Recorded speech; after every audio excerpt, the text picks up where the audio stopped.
bienvenidos al segundo semestre, aún con la imposibilidad de juntarnos personalmente, pero bueno, siempre con el ánimo y la voluntad de seguir trabajando. Así que vamos a continuar con el cronograma de tareas que nos fijamos al principio de año y hemos podido cumplir por suerte y por la tarea de Fernanda, que no nos falla nunca, Hugo. Eh, eh,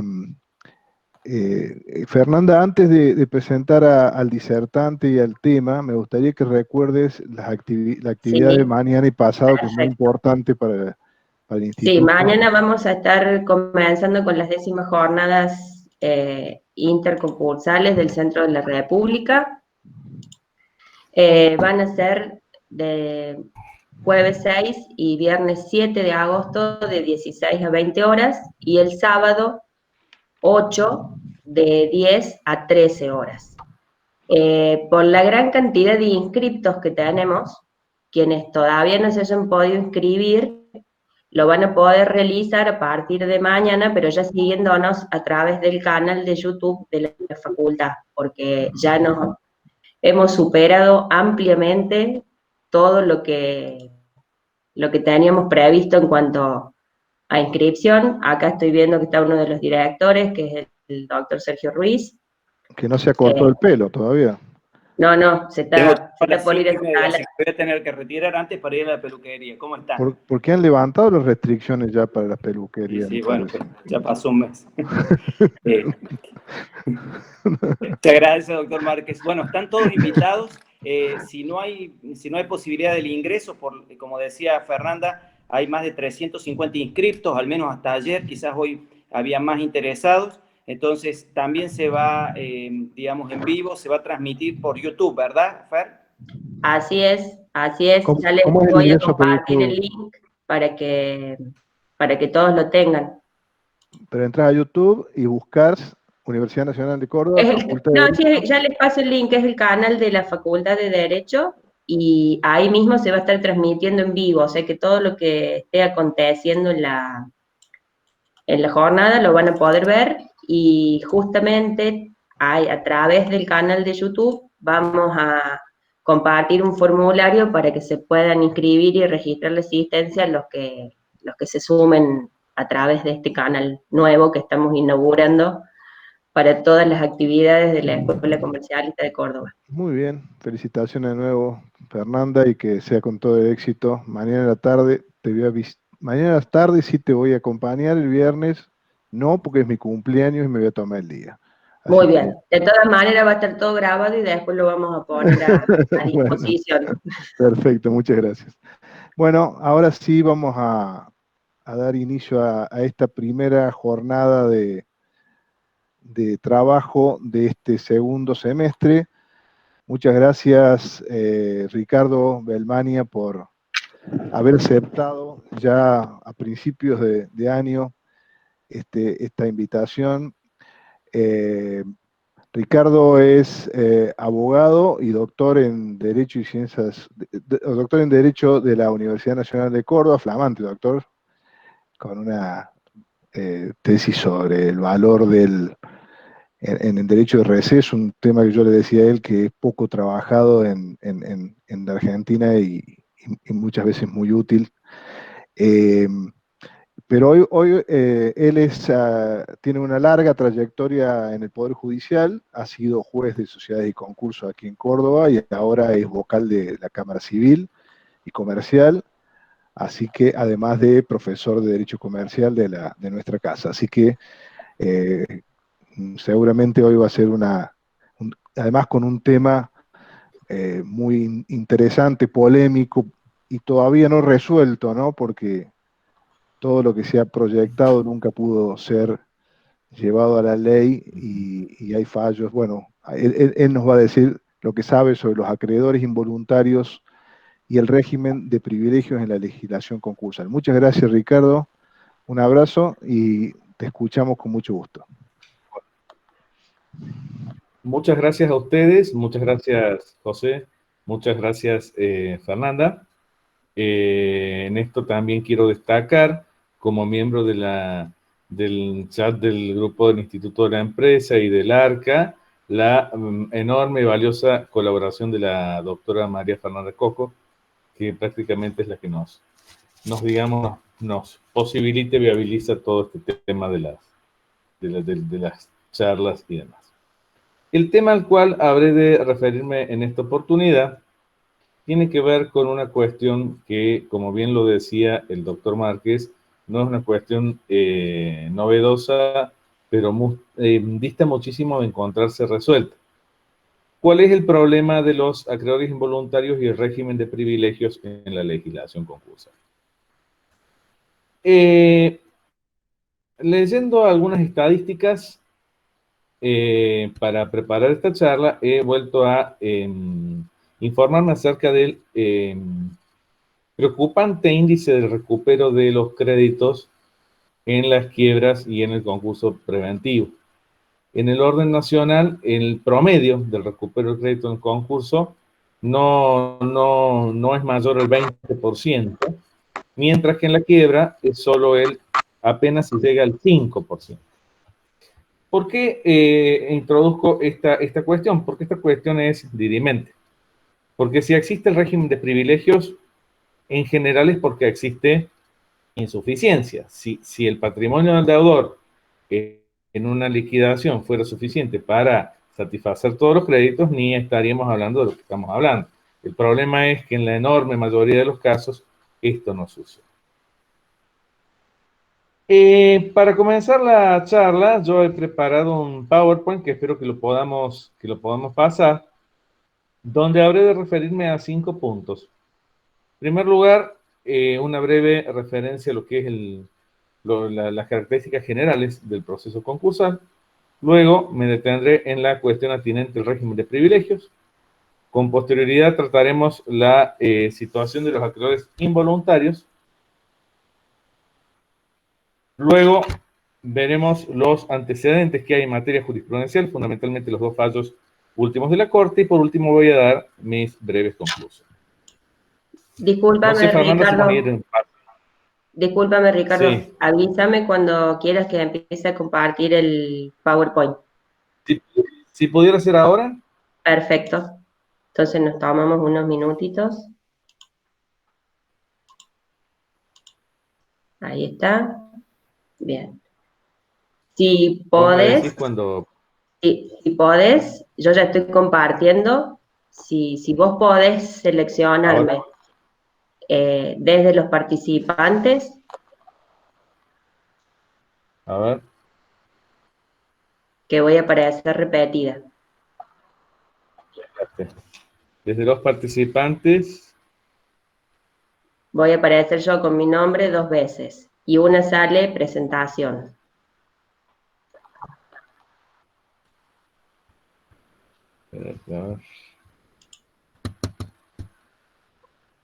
Si no, no hay problema. Vos sabés que no me parece. Bueno, si no, no hay problema, lo puedo dar. Lo puedo dar en todo caso verbalmente y después pongo a disposición. De todas maneras, yo ya estoy compartiendo la pantalla. El resto me puede buscar la presentación y me lo va a ir siguiendo. Bien, no hay ningún problema. Bueno, en cuanto a los principios que informan el proceso concursal, uno de los principios rector en materia de concursos es el principio de la universalidad. Tanto el proceso concursal como el proceso sucesorio en el derecho privado argentino son dos procesos de carácter universal. Estos procesos de carácter universal tienen como característica la característica de desplazar la injerencia de los procesos individuales.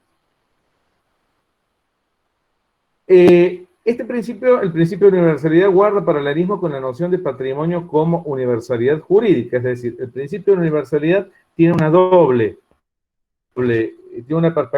perspectiva. De un lado, la universalidad objetiva, que refiere expresamente a los bienes comprometidos en el proceso concursal, es decir, concretamente al activo concursal, y de otro costado, la universalidad subjetiva, también llamada colectividad, que se relaciona con todos los sujetos involucrados como acreedores o titulares de pretensiones que pudieran afectar la integridad del patrimonio del concursal. Otro principio afín al concurso es el principio de la unicidad. En virtud del principio de la unicidad, es aquel que regula la imposibilidad lógica y jurídica de coexistencia de dos procesos concursales referidos a igual patrimonio del mismo sujeto, es decir, lo mismo que pasa con el proceso sucesorio. No existe la posibilidad de que existan dos procesos atinentes al mismo patrimonio de una persona, porque el patrimonio es un universo. ¿Cómo se concreta, cómo se materializa este principio? A través de dos puntos. De un lado, la existencia de un juez único que interviene en el proceso, y de otro lado, a través de lo que es el proceso, a través de lo que es el fuero de atracción, que lo tenemos en el artículo 21 y 132 de la ley, y es aquel en virtud del cual se desplaza la competencia de los jueces intervinientes y se atraen todo el ejercicio de las acciones en el ámbito de lo que es el concurso. La oficiosidad también es un principio rector del proceso concursal, y esto tiene que ver con los intereses que se encuentran en juego, que en algún punto son indisponibles. En el proceso concursal no todo es de oficio, ni todo es de orden público. Tanto la etapa previa a la declaración del concurso preventivo como de la quiebra son, digamos, la instancia de esa petición de parte. Y en el caso del concurso, una vez homologada la propuesta de acuerdo, también se recupera el poder de disposición por parte del concurso. En los otros supuestos, la evolución del proceso es de oficio. Otro de los principios básicos del concurso tiene que ver con la defensa del crédito, la tutela del crédito. En realidad, esto es básicamente el principio en el cual hacemos hincapié a los efectos de analizar la problemática que vamos a hablar. Es decir, la tutela del crédito tiene que ver con tiene que ver con el deber por parte del juez y por parte de los acreedores y del deudor de tratar de que se satisfaga por medida el crédito, es decir, que el acreedor pueda llegar a percibir, ya sea en el concurso preventivo o en la quiebra, en el menor tiempo y la mayor porción de su crédito. Sí, esto digamos, es la parte más oscura y más compleja dentro del proceso concursal, por lo que yo les decía recién y por lo que en la realidad es la posibilidad efectiva de recuperar el crédito en el concurso. La igualdad de trato de los acreedores también es un principio que se encuentra involucrado directamente en este tema que estamos hablando. ¿Por qué? Porque en el concurso, tanto en el concurso preventivo como en la quiebra, en el proceso concursal, el principio de primero en el tiempo, primero en el derecho, que es el principio clásico en materia de obligaciones privadas, es desplazado por el principio de la par condicio credito, o lo que es la igualdad de trato de los acreedores. Este es un principio que tiene sostén en el artículo 16 de la Constitución de la Nación Argentina, que se replica en las constituciones provinciales, y tiene que ver con el principio de la igualdad, como decimos recién. Igualdad que, y en el criterio de la Corte, y específicamente en lo que se refiere al concurso, en el caso Barbarella, la Corte ha dicho lo que ha dicho en muchísimas oportunidades, que la igualdad de trato no significa tratar a todos iguales, sino tratar de manera igual a quienes se encuentran en igualdad de situación. Es decir, tratar de manera igual a quienes se encuentran en igualdad de situaciones. ¿Por qué? Porque tratar de manera diferente a personas que se encuentran en situaciones, tratar de manera igual a personas que se encuentran en situaciones diferentes, puede llevar a efectuar la mayor desigualdad. Y ese es el fundamento sobre el cual se apoya el régimen de privilegios dentro de la legislación concursal y dentro de la legislación civil también. ¿Por qué existe el privilegio? Porque en definitiva, en el Código Civil también el principio de igualdad es un principio que está presente. Existe el privilegio porque existen ciertos créditos, ya sea por la naturaleza de los mismos, como los créditos laborales, o por la función que tienen, o por la garantía que prestan, como el caso de las hipotecas o de las prendas, tienen un derecho de cobro, una prelación que es distinta, es decir, una categoría distinta. ¿Y esto quiebra el principio de igualdad? No, porque son diferentes acreedores. Pero este principio de igualdad solamente puede ser quebrado solamente puede ser quebrado a través de lo que es la creación de una excepción. Y esta excepción viene a ser el privilegio. La salvaguarda de la integridad patrimonial del deudor también es un principio que se encuentra conectado con la defensa del crédito, porque en definitiva el deudor tiene, tanto en el concurso preventivo y en la quiebra, y en la quiebra, vocación acerca del remanente, hacia lo que es el resto, luego de la liquidación en la quiebra, y también la preservación de la actividad empresarial útil. Esto nosotros lo vemos completamente reflejado en lo que han sido las reformas del año 2011, que han establecido las cooperativas de trabajo como una alternativa tendiente a evitar la desaparición de la empresa y la explotación de la misma por parte de los trabajadores. Y lo vemos también en este momento, donde existen tantas, digamos, un momento tan particular, existen tantas cuestiones particulares con el anteproyecto de reforma a la ley de concursos, que tiene media sanción de la Cámara de Diputados y que establece la prohibición por un tiempo de lo que es el pedido de quiebra, tanto por acreedor y el pedido de quiebra propia, que es lo que ha llevado grandes debates tanto en el grupo Larga como en el grupo del Instituto de la Empresa. Bueno, en definitiva, podemos discutir si está bien o podemos discutir si está mal, pero lo real y cierto es que existe una voluntad del legislador donde la empresa está muy por encima, la empresa viable, diría el profesor Efraín Hugo Richard, que lo veo conectado, la empresa viable está muy por encima del interés del empresario, muchas veces del empresario. Fíjense que la viabilidad, inclusive en la última reforma que existió en la ley de sociedades, ha sido incorporada en el artículo 101 como un presupuesto los efectos de la posibilidad de la reactivación de la empresa, que esto, digamos, estaba admitido a nivel jurisprudencial y ahora, digamos, se admitió finalmente en la ley. En cuanto al régimen de privilegios, el régimen de privilegios nace en el Código Civil y después en la ley de concursos encuentra un tratamiento particular. Con posterioridad, en oportunidad de la reforma de la legislación civil y comercial, hemos visto que el régimen de privilegios se ha acercado más a lo que es la legislación concursal. ¿Cómo se relaciona este régimen con el principio de igualdad de trato de los acreedores del cual hablábamos recién? Conforme al artículo 2753 del Código Civil y Comercial de la Nación,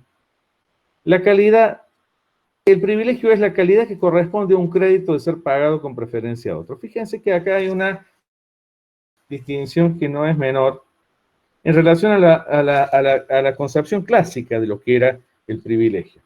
Yo recuerdo cuando estudiábamos obligaciones nos enseñaron que el privilegio era el derecho de un acreedor de ser pagado con preferencia a otro. Y en este momento, y creo con buen criterio, la legislación ha incorporado, ha cambiado a la persona por el crédito. La calidad corresponde a un crédito de ser pagado con preferencia a otro.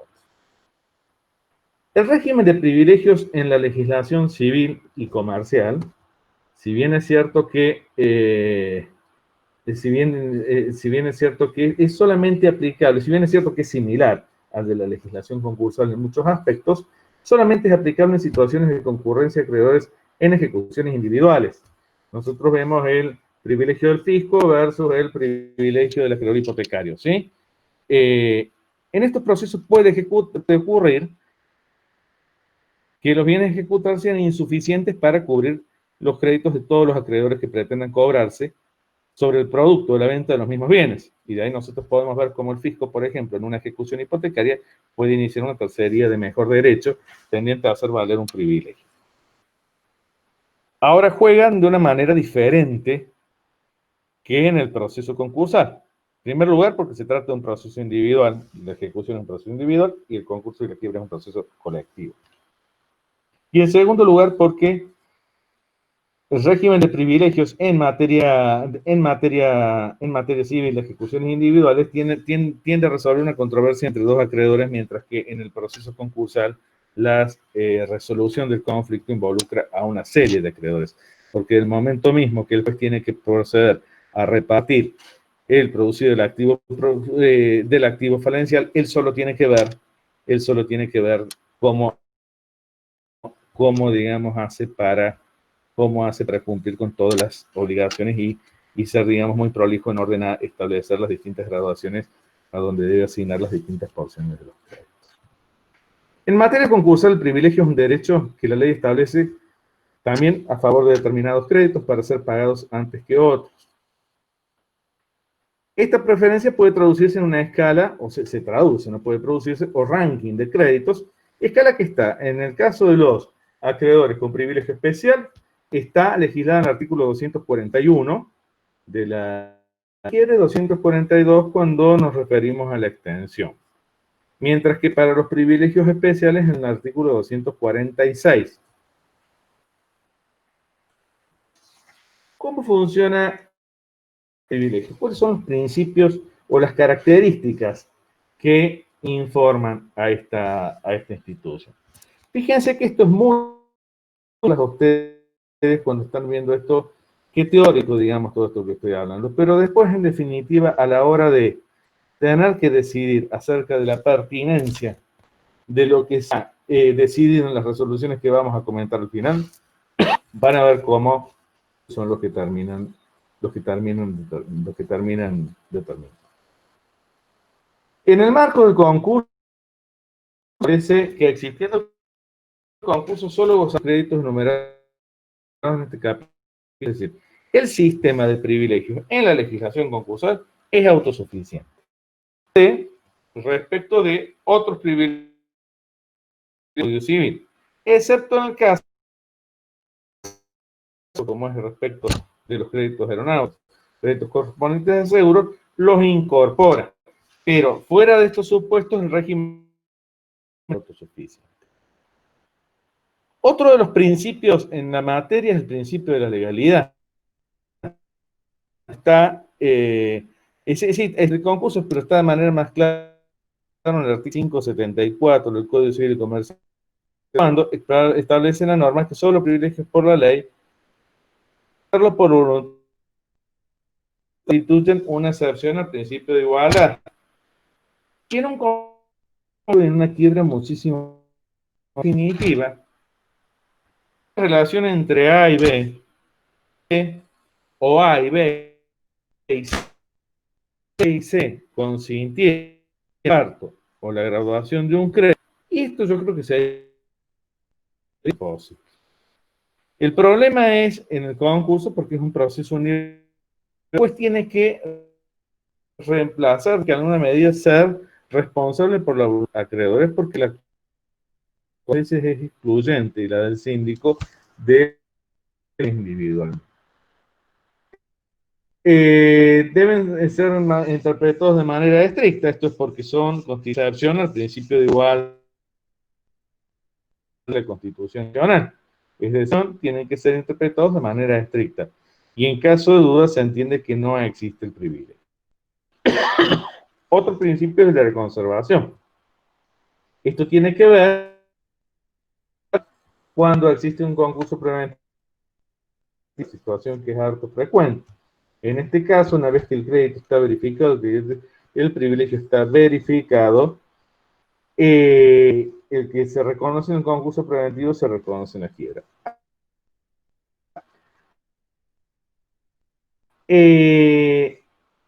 Si está con el ex fiscal de cámaras, el doctor Francisco Zungenbach, y seguramente Sergio Ruiz, que está también se acordará, y otros, digamos, concursalistas también, y digo nombres los de Córdoba, porque por supuesto que se plantea el Córdoba, seguramente también, que tiene que ver con la privilegios que dependen de inscripciones registrales. Por ejemplo, una hipoteca, una prenda. Hipoteca, una prenda, yo verifico un crédito, un acreedor verifica un crédito hipotecario, un crédito prendario. Si es un crédito prendario, ustedes saben que la prenda se inscribe y tiene un plazo que eran 5 años, que eran 20. Verificado el crédito, ¿es necesario volver a inscribir por la hipoteca? Y yo les diría que sí. En definitiva, el principio de la inscripción tiene que ver con eso. Y esa oponibilidad solamente se adquiere mismo que se encuentre cantidad, a ver si se entiende, digamos, por todo. El caso que yo tengo queda verificada y firme. Yo me puedo sentar y esperar a que el juez parta, porque vamos con sinceridad. Liquidativos pueden llevar, debieron meses, pero pueden llevar 10 años. Pueden pasar muchas cosas y se puede vencer. La gente o no, entendemos que sí, en un momento de Córdoba hace muchos años con un voto, creo que era del doctor. Otro principio es el que se encuentra limitado de capital. Y esto tiene que ver también con lo que es la especificidad y con el estricto del privilegio. Solamente en el supuesto que el privilegio sea el interés, en este caso, el privilegio también se extiende el interés. ¿Cuáles son los dos supuestos de la ley? El caso de los créditos que tienen de titulares de garantía de hipoteca, o sino también el caso de las de los. Podríamos de cada tema hablar. Hubo un que fue conocido en todo el país, que también era de la Cámara Segunda, un voto de la doctora Silvana Chapero. Me acuerdo, era un juicio que venía de la doctora Verónica Martínez y que tenía que ver con la extensión de los intereses compensatorios para las obligaciones vencidas o no a Sergio Romagnoli, créditos hipotecarios. También interesante que se los puedo pasar. Después que la verdad la Cámara hizo una interpretación literal, habíamos planteado que esto podía ser así y que era más limitativa de la extensión de los sobre los intereses. Son indivisibles también los privilegios en cuanto al asiento y el crédito y pueden ser renunciables, por supuesto que sí, salvo las obligaciones que por su naturaleza no lo son. Caso de los créditos titulares de créditos de los trabajadores laborales. Justamente a repasar cuáles son las categorías de privilegios establecidos dentro de la ley. Bueno, en la ley de concursos y quiebras nosotros tenemos tres categorías de privilegios. Uno es el privilegio del artículo 240 de la ley de concursos, que es el de los gastos del concurso, el artículo de conservación, administración y liquidación de los bienes del concursado. Estos créditos son créditos que desplazan a todos y tienen tres características. Sometidos al proceso de verificación de créditos, no están sometidos al proceso de créditos, pueden ser pagados de manera inmediata y serán alcanzados por la suspensión de intereses del artículo 129 de la ley de concursos. Estos privilegios desplazan a todos, salvo los privilegios especiales. Su propio artículo 240, que en realidad es el artículo 244, y que es la reserva de gastos, es decir, la conservación, administración y liquidación de los bienes referido a esos bienes. Los privilegios especiales son aquellos que hacen sobre determinados bienes en particular. Solo son postergados por, como yo les decía, el artículo 241 establece una mente taxativa, importante porque también después está. Y son los gastos hechos para la construcción, mejora y conservación de la cosa, los créditos laborales, impuestos y tasas, prenda, hipoteca y guarda, derechos de retención y los privilegios establecidos en el Código Aeronáutico, Ley de Seguros y la Ley de Entidades de Finanzas. De otro costado, los privilegios generales. Los privilegios generales son aquellos que tienen preferencia sobre el total de la liquidación del activo falencial, luego de satisfecho los acreedores con privilegio especial y el capital emergente de sueldos, salarios y remuneración. Cuidado con este tema. El capital emergente de sueldos, salarios y remuneraciones es un pequeño privilegio que desplaza al privilegio general. Es decir, yo antes de pagar el privilegio general, una vez que yo liquidé el privilegio especial y tengo el remanente, ahí ¿qué tengo que hacer? Pagar sueldos, salarios, remuneraciones, y con lo que me queda lo divido en dos masas. Privilegio general por un lado y quirografario por el otro. Los privilegios generales también tienen un orden de prelación, que está en el artículo 246, que incluye en primer término los créditos laborales no incluidos en el artículo 241, inciso 2, y los incluidos, que tienen el doble privilegio, salvo el sueldo anual complementario y las vacaciones, que son lo único que tienen privilegio general, y los salarios por más de 6 meses, y los intereses por más de 1 año, es lo único que tienen privilegio quirográfico, que tienen graduación de quirógrafo. El capital adeudado por prestaciones al organismo, el capital adeudado a la ANSES y a los organismos de previsión social, estos tienen un plazo que es mayor en el caso de las deudas al sistema previsional, que es de 10 años en plazo de prescripción. Los gastos funerarios, capital de impuestos y tasas, el capital por factura de créditos, y luego los acreedores quirográficos. Es importante que nos pongamos en tema, porque esto es importante, los efectos de lo que va a venir. Este régimen de privilegio en la quiebra implica mucho cuidado a la hora del reparto. ¿Sí? Bien, vuelvo, digamos, sobre lo mismo, es un régimen que es taxativo, es un régimen que es de orden público, es un crédito, es un régimen que tiene, que digamos el juez no lo puede dejar de observar. Entonces pido por favor, ahí me están diciendo que no me escuchan muy bien, cualquier cosa, me estoy acercando al micrófono, pero bueno, me dicen, me reiteran y trato de hablar más fuerte. En cuanto a la problemática en torno a los acreedores involuntarios, extracontractuales o titulares de créditos de reparación urgente. Recomiendo sobre este tema 4 trabajos. Uno, el del doctor Francisco Jungenbas, a raíz de un comentario del primer fallo que salió, que fue de San Isidro, de la doctora Graciela Medina. Otro que es un trabajo del doctor Parrellada, Carlos Parrellada, el trabajo de Trufat y de Barreiro, y un trabajo reciente que publicó la doctora Silvana Chapero en la revista de Derecho Privado Comunitario el mes de diciembre del año pasado. Una de las primeras cuestiones que nos planteamos en orden a esta problemática de los acreedores involuntarios es la denominación. Porque indistintamente han sido llamados estos acreedores como acreedores involuntarios, extracontractuales o titulares de créditos de reparación urgente. En realidad yo creo que no son conceptos que sean equivalentes ni análogos. ¿Por qué?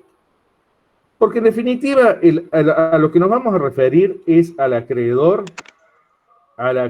que tiene una situación que es incompatible con una dilación en cuanto al crédito, al tiempo del cobro. Ustedes fíjense que los 3 casos que vamos a hablar, que son el caso de la doctora Medina y los 2 casos de la Corte, se trata de situaciones, uno de una señora mayor y otro de 2 niños que nacieron con 2 problemas bastante complicados. Entonces, en realidad, no es cualquier acreedor involuntario, es un acreedor involuntario y, bueno, más o menos, porque en realidad, digamos, si bien como dicen algunos autores, en realidad con el médico no hay un contrato directo, pero sí hay una convención. Por ejemplo, más involuntario es un crédito fiscal. Pero sí es un crédito de reparación urgente. Y esto es lo más importante. Son créditos de reparación urgente. Los acreedores, estos acreedores por contraposición a los acreedores voluntarios son aquellos en los cuales existe un vínculo contractual para el deudor con el deudor, y en el cual necesariamente existe una posibilidad, en algunos casos mayor, de pactar las condiciones de contratación. Un acreedor que otorga un crédito bancario, un banco no le va a otorgar un crédito de un monto determinado sin tener los avales personales de los directores o de los terceros, seguramente. Un proveedor le puede otorgar crédito a un concursado, pero eventualmente si el concursado deja de pagar, deja de otorgar el crédito. Mientras que estos acreedores son acreedores que están, digamos, en una nebulosa que en algún momento pueden aparecer o no, como son los provenientes de un juicio de mala praxis.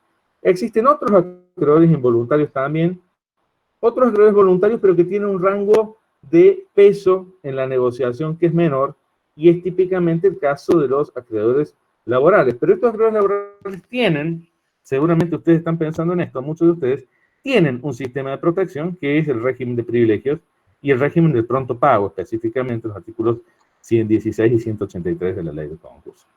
Mientras que estos otros acreedores no. El acreedor que es nacido por un juicio de un crédito, por un juicio de mala praxis, es un acreedor que lisa y llanamente es quirografario, si nosotros lo vamos a aplicar la ley de concursos de manera literal o lineal.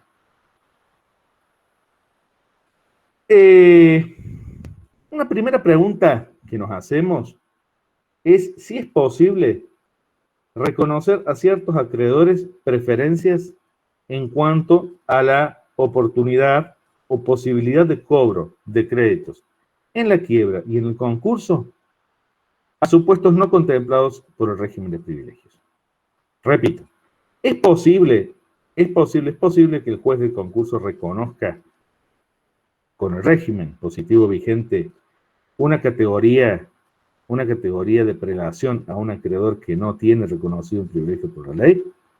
Yo les adelanto la respuesta y esto es no. Y es no pese a los fallos que existen de la Corte.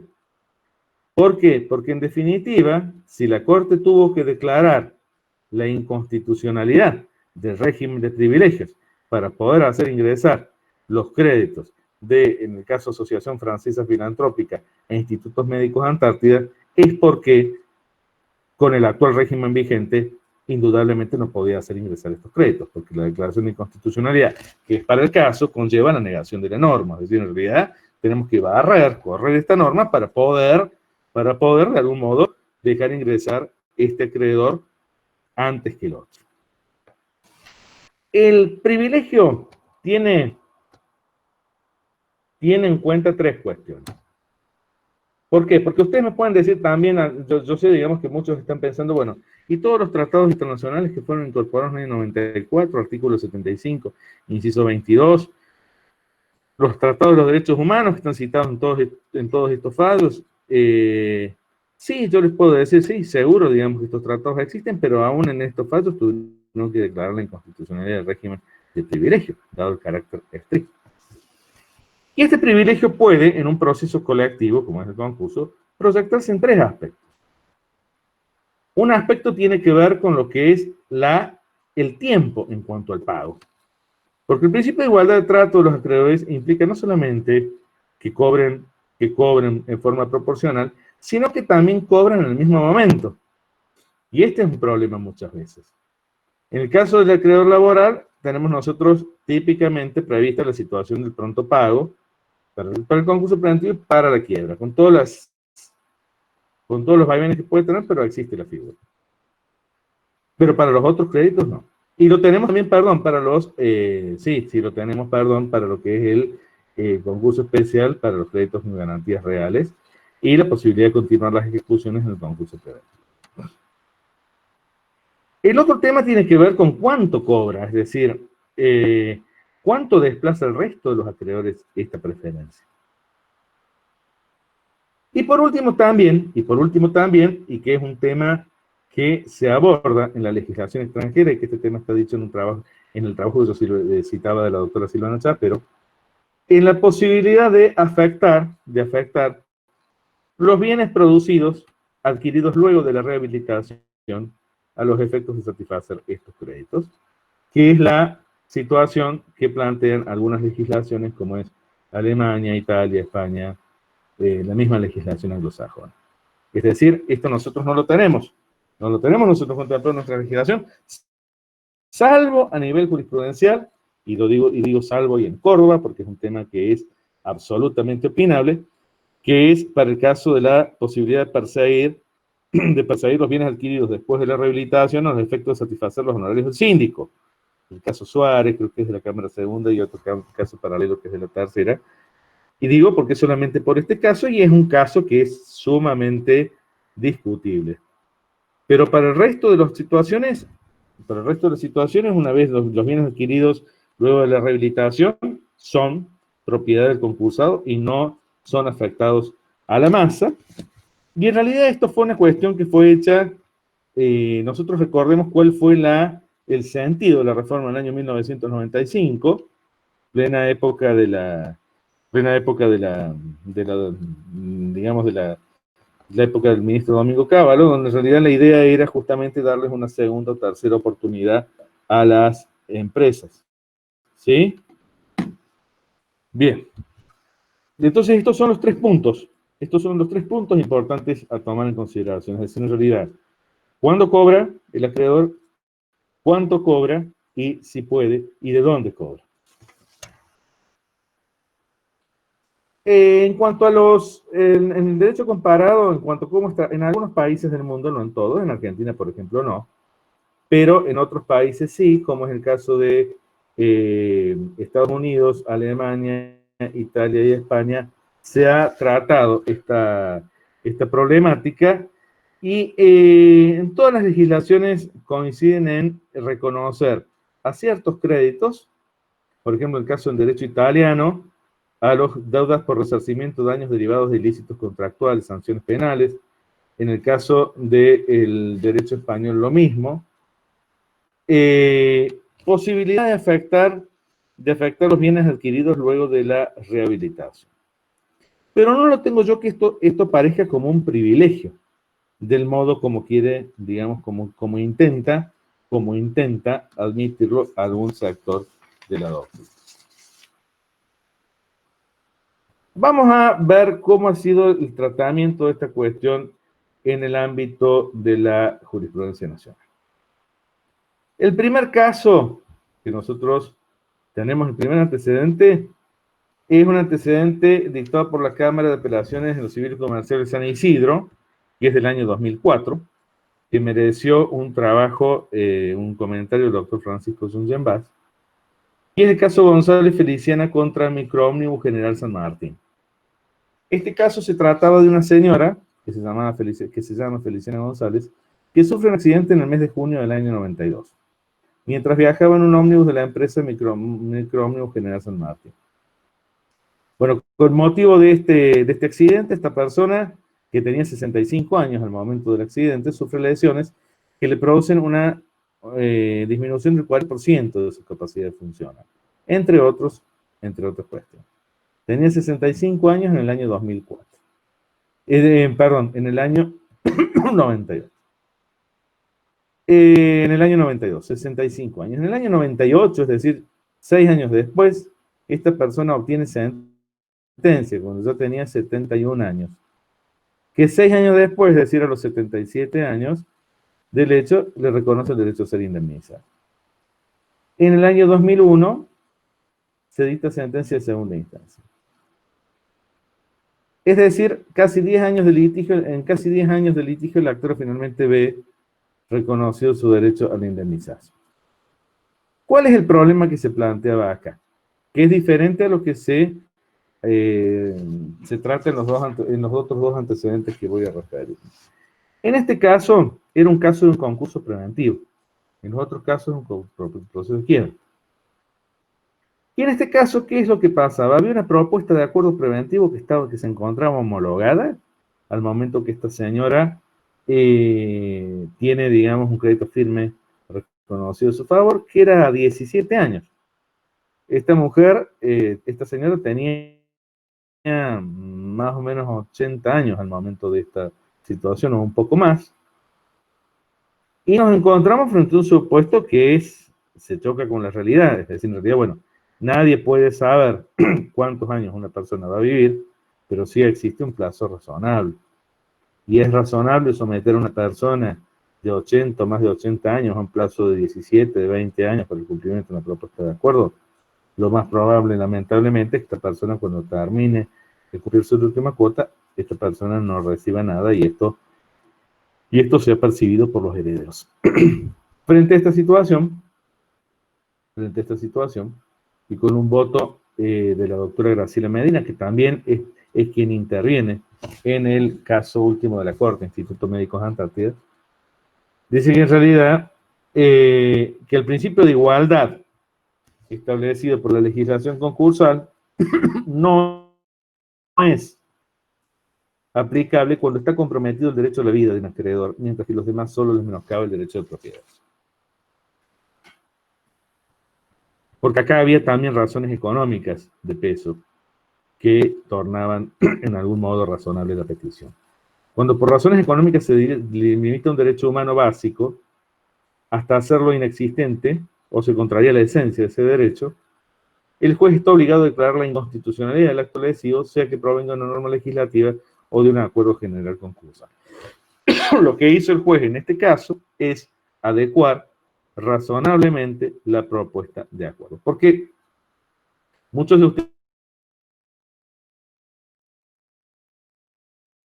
seguramente estarán pensando en artículos de que ingresen en forma tardía al concurso la obligación del juez de adecuar la propuesta, pero eso es otra cosa, porque en realidad acá estamos yendo un paso más allá. Adecuar la propuesta significa que si yo tenía una propuesta 20 años y el crédito se verificó al año 10 de la propuesta, yo tengo que repartir entre los 10 años que quedan. Pero acá fue hacer que el deudor le pague antes a esta señora. Es un supuesto distinto al previsto en la norma. Luego, el otro caso al cual habré de referirme es Asociación Francesa Filantrópica y de Beneficencias solicita quiebra, solicita incidente de licitación de créditos por LAR y otros. Tanto este crédito como el crédito que vamos a analizar en el otro fallo, en Institutos Médicos Antárticos, créanme que realmente es un tema que uno le destroza el corazón como hombre de derecho, como juez, leer, digamos, estas cuestiones. Muchas veces, en el voto de la doctora Graciela Medina, en el fallo Institutos Médicos Antárticos, que es la que conforma la mayoría, hace un llamado a la reflexión a los artífices y a los que somos aplicadores del derecho frente a esta situación. Porque en definitiva son casos, y el caso de asociación filantrópica es un supuesto en el cual se trata de una indemnización reconocida por una mala praxis médica, ocurrida en un niño durante su nacimiento en el año 94, que le provocó una parálisis cerebral con un 100% de incapacidad irreversible. Como consecuencia de ello, presenta desde su alumbramiento una disfunción cerebral crónica e irreversible, síndrome de parálisis cerebral espástica, que compromete el lenguaje, la visión y la actividad motora, tanto en los miembros superiores como inferiores. Es decir, es un niño, digamos, que se encuentra con una discapacidad muy importante. El juez de primera instancia declara la inconstitucionalidad del, porque acá, digamos, tenemos el caso, un supuesto en el cual hubo una demanda contra la sociedad y contra el médico. También se arregla una parte con el médico y después siguen el proceso para cobrar la otra parte frente a la sociedad. En la primera instancia, ¿qué es lo que se hace? Se declara la inconstitucionalidad del régimen de privilegios y se le reconoce un privilegio especial prioritario de cualquier otro privilegio. Fíjense que esto es muy importante. Prioritario de cualquier otro privilegio. ¿Por qué? Porque si nosotros estamos pensando en crear un privilegio, el privilegio tiene 3 elementos, que son el asiento, el monto por el cual se le reconoce y la extensión, el asiento, perdón, la graduación y la extensión. Y aquí el juez reconoce un privilegio especial prioritario de cualquier otro privilegio. Es decir, desplaza cualquier otro privilegio, está por encima del inciso primero, por encima del artículo 241. Tendríamos que entender si los gastos del concurso están desplazados por este privilegio y pareciera ser que no, porque no son técnicamente un privilegio, pero en definitiva después los gastos del concurso cobra íntegramente este crédito. La Cámara interviniente, que es la Cámara Nacional de Apelaciones a la A, lo comercial, revoca esta resolución y deja sin efecto el privilegio otorgado y lo reconoce como quirografal. Los fundamentos básicamente tienen que ver con el carácter estricto del principio de legalidad que informa el régimen de privilegios de la ley. Y la Corte confirma por mayoría la resolución de segunda instancia. Si nosotros mantenemos el voto de la mayoría de la Corte, aquí se conforma con el voto de la doctora Hayton de Nolasco, del doctor Lorenzetti y del doctor Rosenblatt. Y yo he destacado en la filmina, en la radiografía, los párrafos que me parecieron más importantes. La existencia de los privilegios queda subordinada. No sé si vos le estás pudiendo pasar Sí, te voy siguiendo con todas las PowerPoint. Sí. Ah, bueno, muchas gracias porque yo no te puedo ver, pero me imagino porque si no he tenido una observación, seguramente es porque está funcionando bien. La existencia de los privilegios queda subordinada a la previa declaración del legislador, quien cuenta con un amplio margen de discrecionalidad para la distribución de los bienes o agrupación de los acreedores, sin que esté dado a los jueces la posibilidad de interpretar en forma amplia o extensiva supuestos no reconocidos por la ley. El régimen contemplado en el título del régimen de privilegios, donde la asignación del privilegio responde a una causa de naturaleza del crédito con independencia de la condición de tal, no confiere privilegio alguno al crédito del actor. Por lo tanto, no le cabe otra categoría que la de quirógrafo. Ni las convenciones internacionales invocadas, ni la ley de discapacidad, que es la 26601, contienen referencias específicas a la situación de los niños o personas con discapacidad como titulares de créditos privilegiados. Todos los derechos que son tratados en los tratados internacionales incorporados en la Constitución Nacional, artículo 75, inciso 22, que tienen jerarquía, recordemos que tienen jerarquía supralegal. Esto fue una novedad de la Constitución de 1994 que incorporó una serie de tratados, que al día de hoy son 12 o 13, que tienen jerarquía superior a las leyes. Y todos estos tratados, como son la Convención de Derechos Humanos, la Convención Americana del Pacto de San José de Costa Rica, la Convención de los Derechos del Niño, se invocan tanto en el voto de la minoría de la Corte como en los votos de la Sala, como los votos de primera instancia. Se invocan para sostener la declaración de inconstitucionalidad. Pero lo que dicen es que en realidad, lo que dice la mayoría en este voto, que no existe una referencia expresa para la situación del concurso en estos supuestos. Es decir, en realidad, si bien a través de estos tratados se hace hincapié en la protección que debe acordarse a una persona con discapacidad, no se contempla de manera específica que esto otorgue un régimen de prelación diferente en un concurso preventivo o en una quiebra.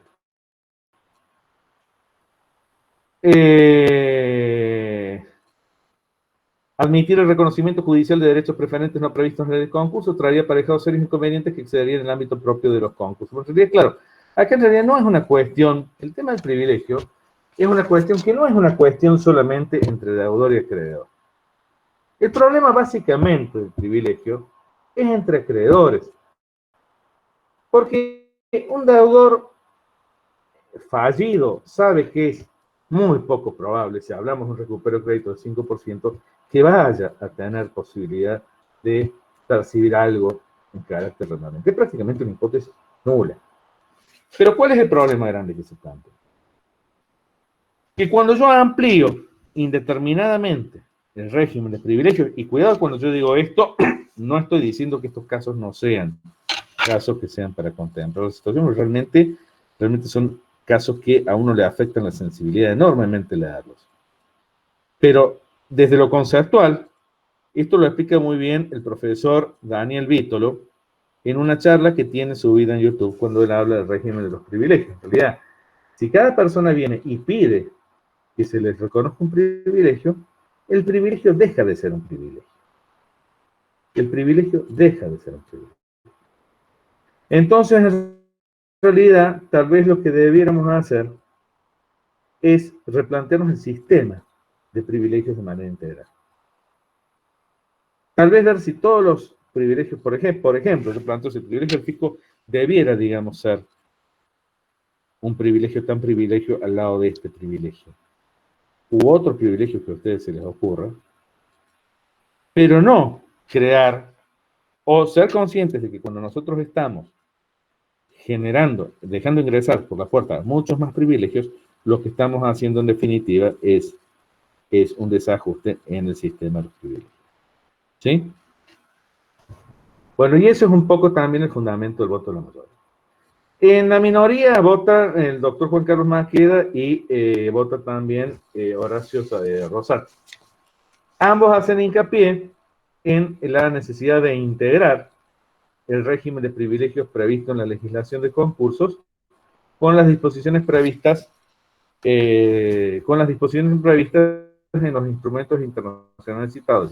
Los instrumentos internacionales citados son el Pacto San José de Costa Rica, la Declaración Universal de los Derechos Humanos y la Convención de los Derechos del Niño.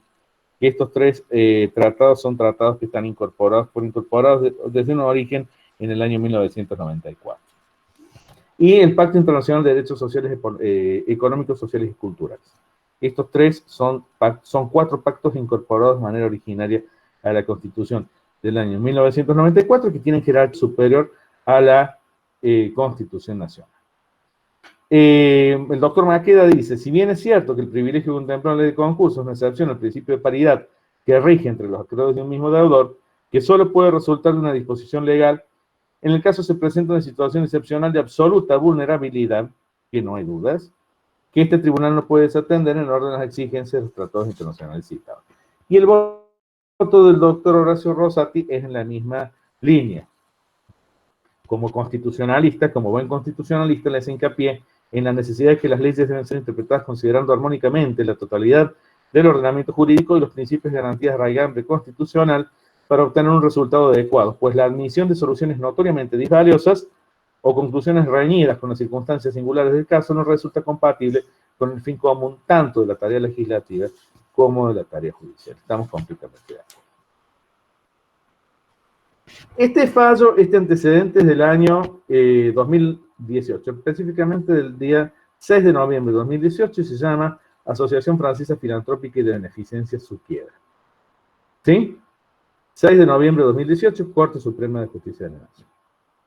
El día 26 de marzo del año 2019, es decir, 4 meses después, sí, 4 meses después, la Corte dicta otro antecedente que es muy parecido, que se llama Institutos Médicos Antártida, solicita quiebra. Se trata de un crédito reclamado por una persona que deriva de una indemnización concedida por un juicio también de mala praxis médica ocurrida en el año 90, que le provoca también una parálisis cerebral con un 100% de capacidad irreversible. Bueno, acá no está discutido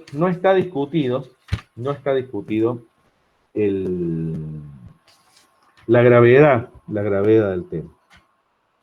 El juez de primera instancia declara la inconstitucionalidad del régimen de privilegios, al igual que en el otro caso. La Cámara Nacional Comercial Sala A, que es la misma sala que interviene en Asociación Francesa Filantrópica, también revoca este fallo con los fundamentos que da la mayoría de la Corte, es decir, la necesidad de no legislar a través de un procedimiento judicial, y la Corte finalmente revoca la resolución de segunda instancia y declara la inconstitucionalidad del régimen. ¿Qué sucede acá? Cuando en realidad nosotros vemos un antecedente tan cerca, nos llama la atención, porque decimos así, un mismo tribunal, el máximo tribunal del país, una decisión diametralmente opuesta en tan poco tiempo. Lo que sucede es que aquel otro voto, el primer voto, la Corte, la primera decisión la adopta por una mayoría de 3 contra 2, y en esa mayoría la integran los doctores Hayton, Lorenzati y Rosenkranz. En este caso se aparta Rosenkranz, no interviene el doctor Rosenkranz, e interviene en su lugar la doctora Graciela Medina, que era quien dictó el primer fallo de González en el año 2004. Entonces, en realidad, ella, fiel con su criterio, sigue la línea que siguió en González y se conforma una mayoría de 3 contra 2 opuesta a la mayoría. He tratado de resumir de manera sucinta lo que sucede en los 3 casos. Como dije al comienzo, es un tema que resta en absoluto, está completamente acabado. porque en realidad no tenemos, digamos, en ningún momento, no tenemos, digamos, una respuesta unívoca sobre este tema, pero yo me he permitido elaborar una serie de conclusiones después de leer todo esto. Lo primero que tengo que decir es que en realidad cuando nosotros estamos hablando de privilegios, tenemos que tener en cuenta que nos estamos refiriendo a la preferencia en cuanto al momento del cobro, en cuanto al monto que se va a percibir, como así también en algunas legislaciones a la posibilidad de afectar los bienes adquiridos después de la rehabilitación.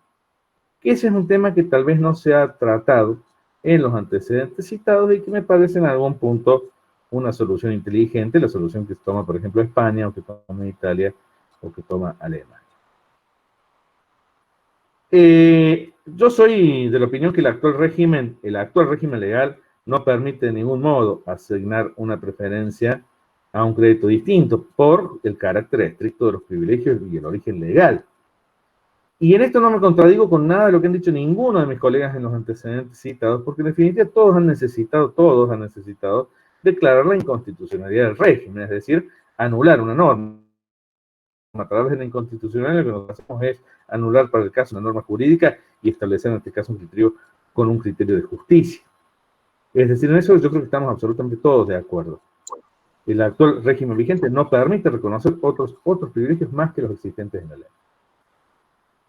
Otro tema también que hay que tener mucho cuidado, que lo dije recién, es entender que la Corte no ha dicho que el régimen de privilegios deba ceder frente a este tipo de créditos.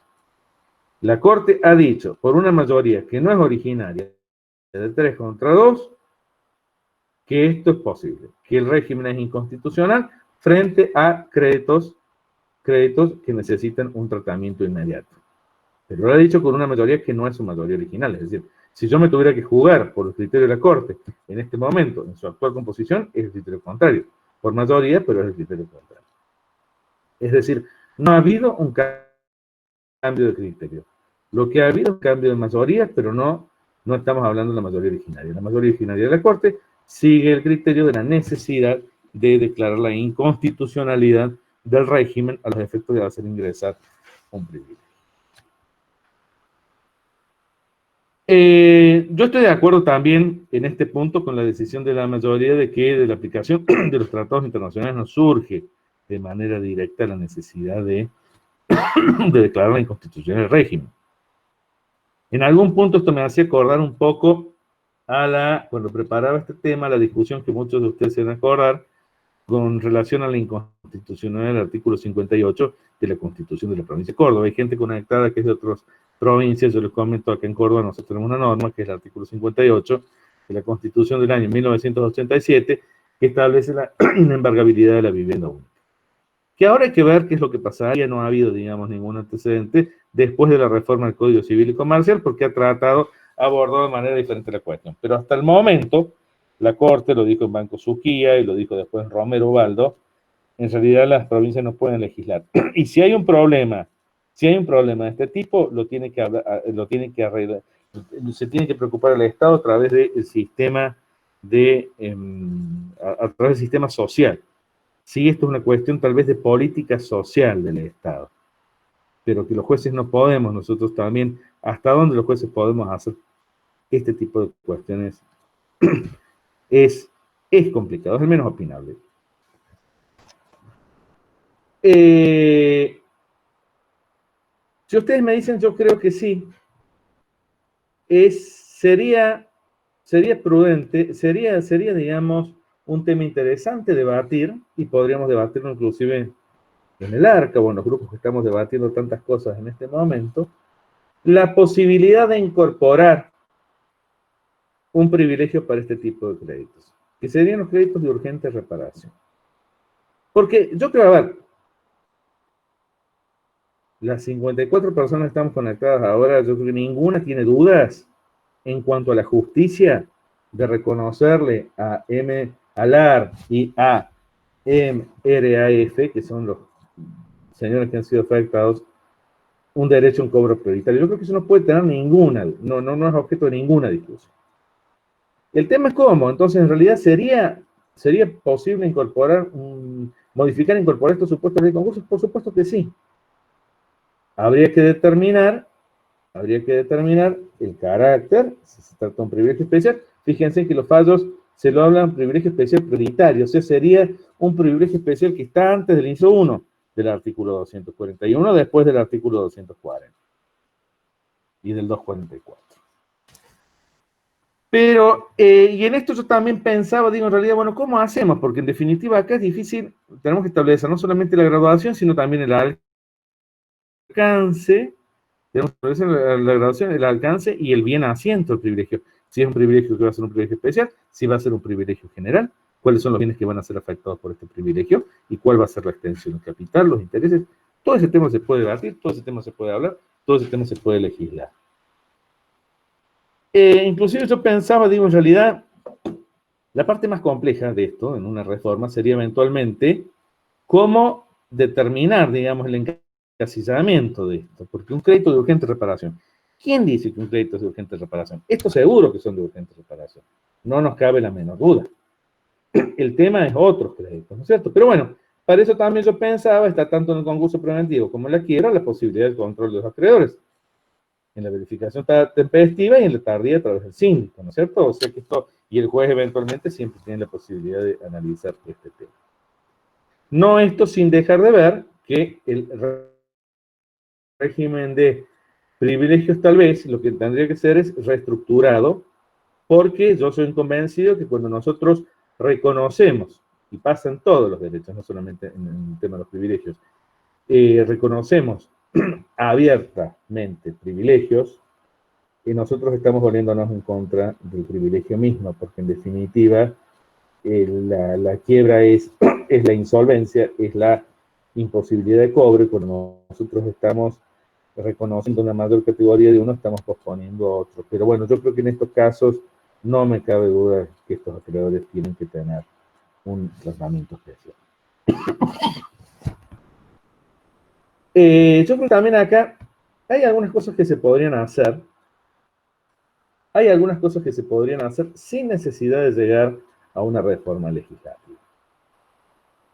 Y eso tiene que ver en un concurso preventivo, por ejemplo, nosotros tenemos a partir del año 95 la posibilidad de la categorización de los acreedores. Bueno, y también tenemos la posibilidad del juez de, al momento de mover la propuesta, verificar cómo es la propuesta, si es abusiva o no. Yo me planteo frente a esta situación si el juez no tendría eventualmente que ver, antes de homologar la propuesta, este tipo de cuestiones. Salvo que en este caso el problema es que son créditos que han llegado después de la homologación de la propuesta. Y este es un problema que lo hemos visto inclusive muchas veces. Yo he visto, digamos, como juez de concurso, situaciones en las cuales teníamos concursos de clínicas o empresas que tenían una gran cantidad de créditos que estaban judicializados y estaban en instancia de apelación. Esos créditos no los podíamos verificar. Y después sucedía que la propuesta se homologaba y se aplicaba a un acreedor que no había participado en el acuerdo. Y esto indudablemente es un problema. Pero si esto no fuera así, porque nada dice que este acreedor debiera ser verificado en forma tardía, podría venir en forma tempestiva.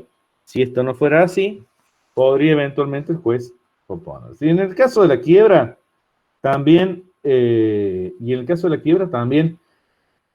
esto tiene que ver con una cuestión, y es la necesidad de algún modo evitar la dilación en la liquidación. Yo he estado 10 años a cargo de un juzgado de quiebras, créanme que siempre ha sido mi propósito este tema. Pero muchas veces uno se da cuenta que hay cosas que no están dentro de su poder. ¿Por qué? Porque nosotros muchas veces tenemos, por ejemplo, el tema de las reservas en una quiebra, que muchas veces insumen todo lo que tienen que repartir. O bienes que usted tiene que percibir. Si usted tiene que rematar una casa, un auto, bueno, eso no es, digamos, un problema. Pero si usted tiene una acción de ineficacia, como nosotros vemos que en derecho concursal moderno prácticamente el recupero del crédito es a través de este tipo de acciones, y la posibilidad de percibir el crédito de los acreedores se dilata. Y esto que se dilata es lo que perjudica todo. Bueno, estas han sido algunas ideas que yo he querido presentar. insisto, es un tema que está muy lejos de ser cerrado. Les agradezco su atención y bueno, quedo sujeto a la disposición. Si quieren que hablemos algo, que hagamos algunas preguntas o... Muchas gracias, Ricardo. Muy, muy claro, muy riguroso todo tu análisis y muy instructivo. Muchas gracias. La doctora Chapero tenía la intención de opinar y charlar con vos, me dijo recién. Así que, Fernanda, si vos le Bueno. habilitás a la doctora Chapero La tiene habilitada. La tiene habilitada. Sí, ya está habilitada. Bueno, o habilitemos todos, en todo caso, total. Mientras no pongan radio atrás, no vamos a tener problemas. A ver. Sí, Silvana, te escuchamos. Buenas tardes. Sí, buenas tardes a todos. Ricardo, ante todo, felicitaciones por la entrega de esta tarde. Con respecto al tema central, sabes perfectamente que compartimos. Mi trabajo coincide con muchas de tus apreciaciones. Solo me ha quedado como inquietud. ¿Se escucha? Sí. Habla lento, se ve Perdón, se te escucha poco. Sí, Que habla lento. Inquietud que planteaste al comienzo con respecto a los créditos munidos de privilegio especial con garantías reales y escribibles en el registro, por ejemplo, la prenda con registro, planteaste un fallo que... Sí, así es.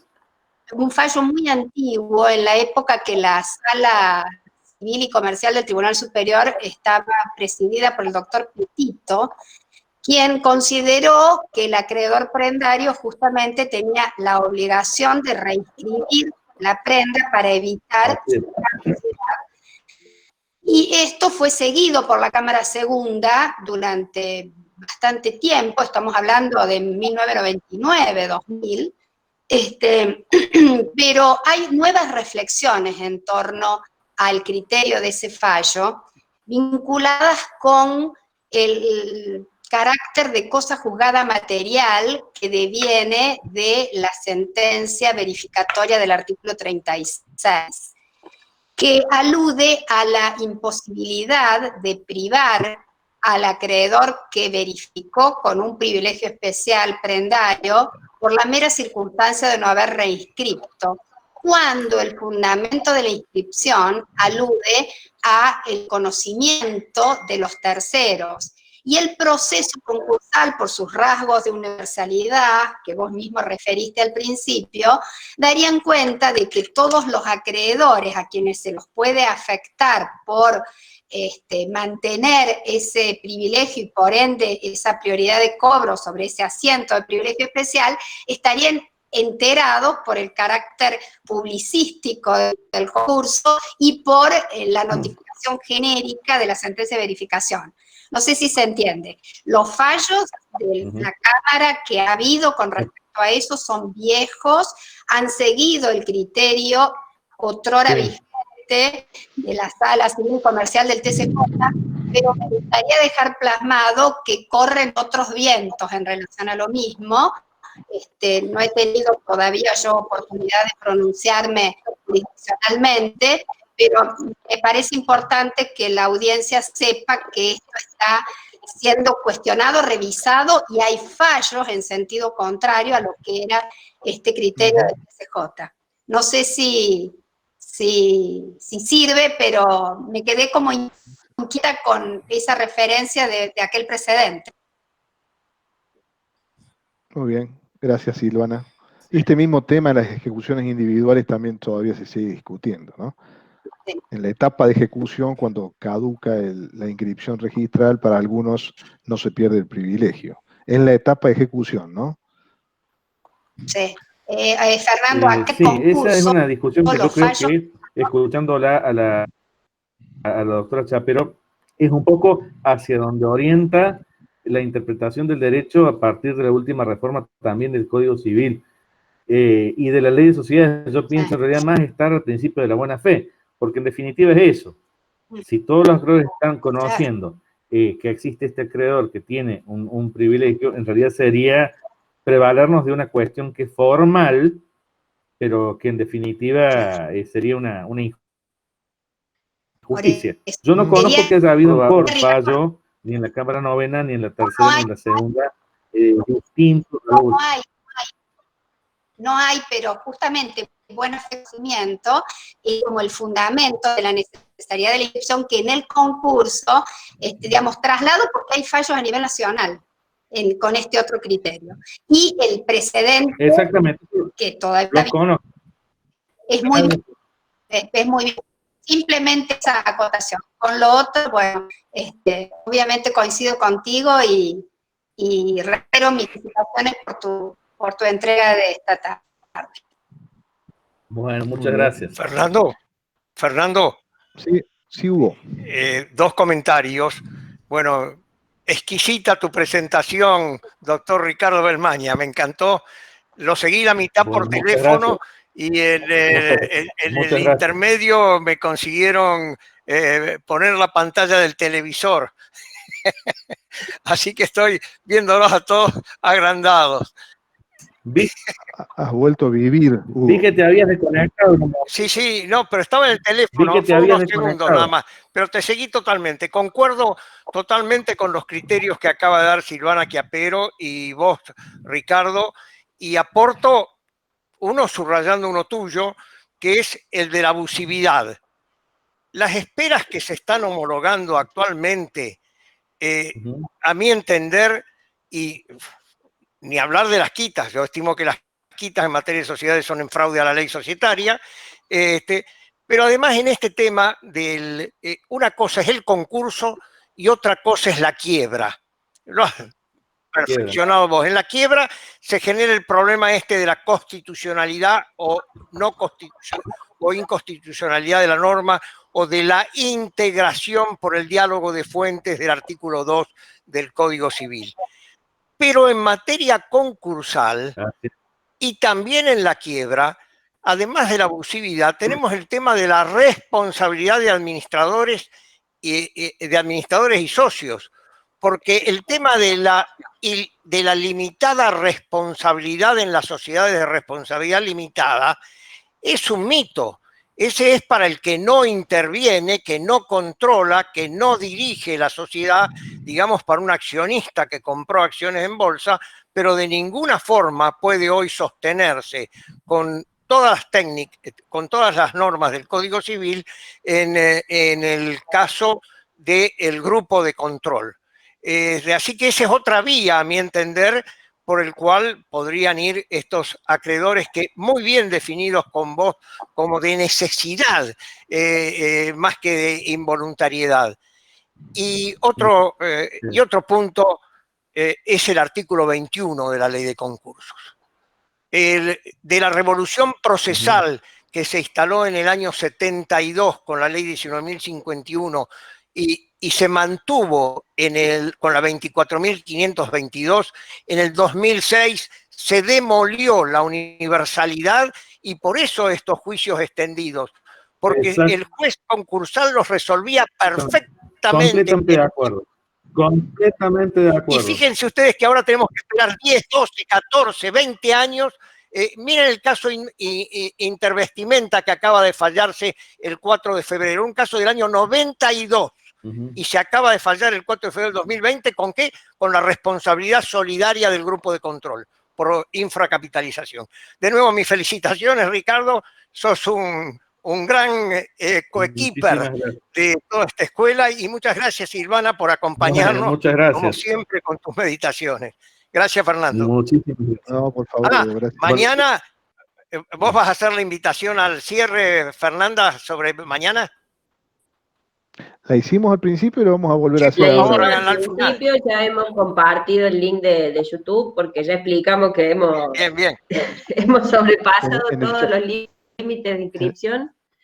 Así que bueno, los mismos se van a poder inscribir, los mismos le vamos a entregar los certificados de su participación, pero a través del formulario que va a estar vinculado ahí al canal de YouTube, porque ya en el Zoom no podemos no podemos admitir Bueno, a nadie porque felicitaciones a si no, vos, capaz que nos quedamos felicitaciones todos a vos en- porque sos la coordinadora general de estas jornadas.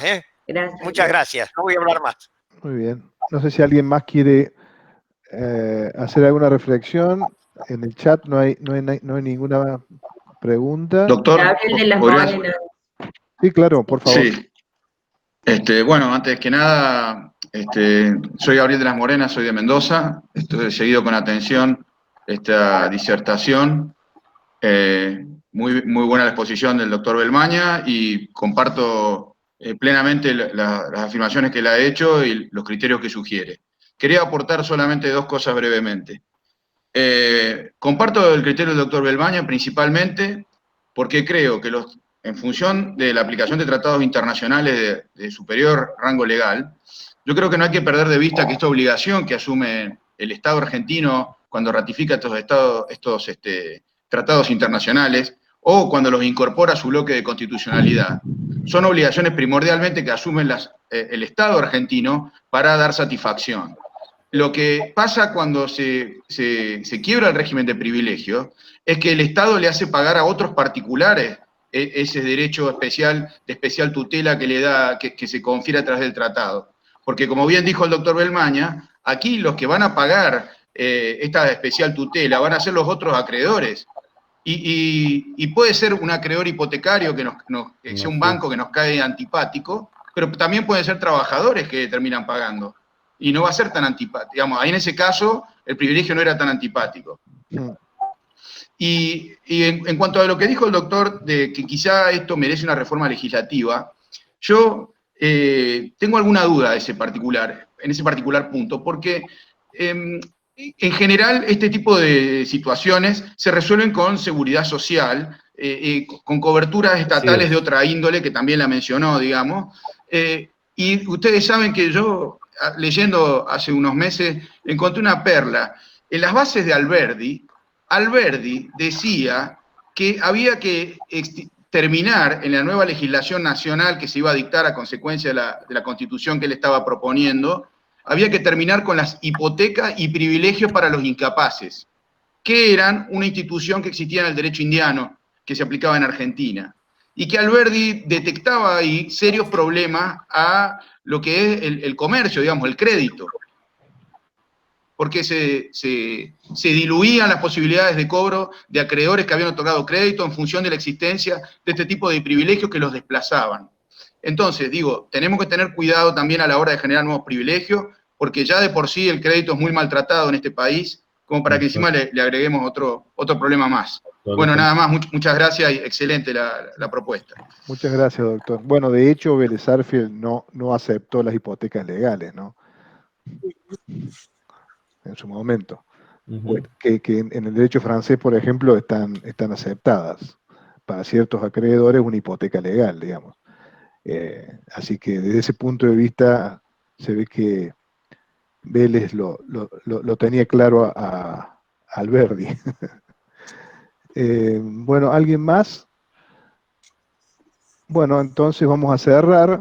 Ha sido una tarde muy provechosa, como lo hemos disfrutado mucho, Ricardo. Muchas gracias nuevamente. Muchas gracias. Gracias a todos y próximamente los vamos a estar anunciando nuestras próximas actividades, que pueden ser tanto las ordinarias como algunas extraordinarias, si es que se avanza en alguna modificación sustancial en la ley de concursos, por ejemplo. Pues, probablemente, si es así, vamos a armar alguna reunión extraordinaria y será Fernanda Coco quien tendrá que conseguir el medio para poder dictarla, porque los medios, las redes de la Facultad de Derecho están absolutamente colapsadas, y más ahora que empiezan las clases del segundo semestre con más razón. Pero bueno, algo vamos a inventar. Muchas gracias de nuevo y muy buenas tardes. Adiós. Gracias. Muchas gracias, buenas tardes a todos.